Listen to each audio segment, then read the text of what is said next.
Hey everyone, it's Isaac. I wanted to let you know that we're going to start beginning some secure printing in a few of our schools, and I wanted to make sure that you knew exactly what that was prior to it rolling out. So what is secure printing? Well, it begins when our classroom printers start failing or dying. Dodea is not replacing those classroom printers, and instead we're going to more of a community printing process.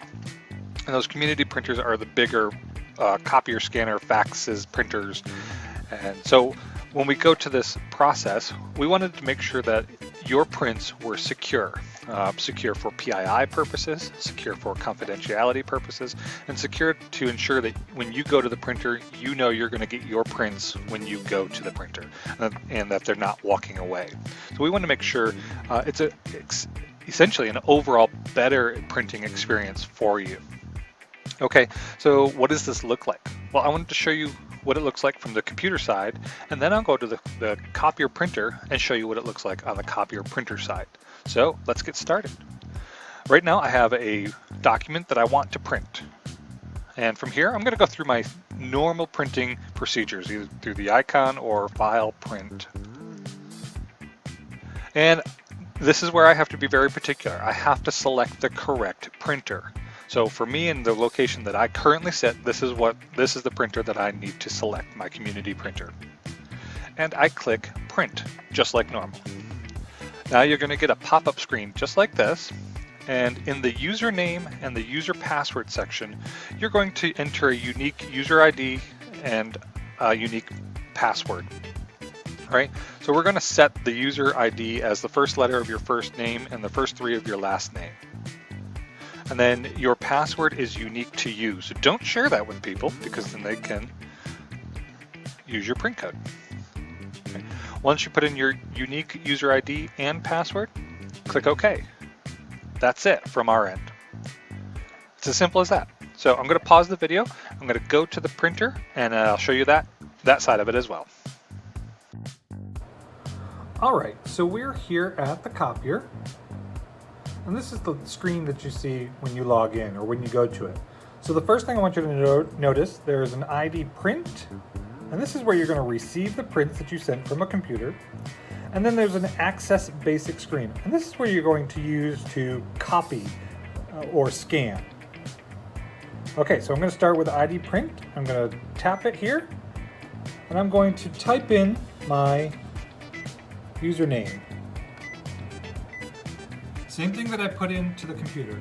And then I'm going to go to password and type in my password. And then I'm going to click OK in the lower bottom right. And now I've got my information in there, and I'm going to click login. And so as I click login, you can hear it starting the print process. So it's going to start printing out my prints. All right. So I've shown you the ID print. Now I'm going to show you how to access the copier. And you should be very comfortable with this. Most of our schools have this set up. So I select the access basic screen, and I'm going to type in my username again. Protect your password. And click OK. And then I'm going to click login again. Now these are the basic screens that you have. So I'm going to do a copy real quick, and I've got a copy in there, and I'm going to do one copy, simple and sweet, just like normal. Now, once I'm done, I need to make sure I log out. When you're ready to log out, click the word access, that button, and it instantly logs you out. You have to remember to log yourself out. All right, so showing you how to send a print from your computer and receive the print at the copier. Showing you how to put in your access code to make copies and how to log out. Last two things you should be aware of: if you forget to log out of the copier, your account will be active to anybody else for about 60 seconds, 1 complete minute. All right, so just be aware, take that extra second to log out. Also, your prints are only available for up to 10 hours. Essentially, that's 1 school day, 1 business day. All right, so be aware of that. After the 10-hour mark, the print that you sent to the printer will be virtually trashed. You will not be able to receive it again unless you go back to your computer and click print from your computer one more time. Hopefully that helps you out a bunch. Take care.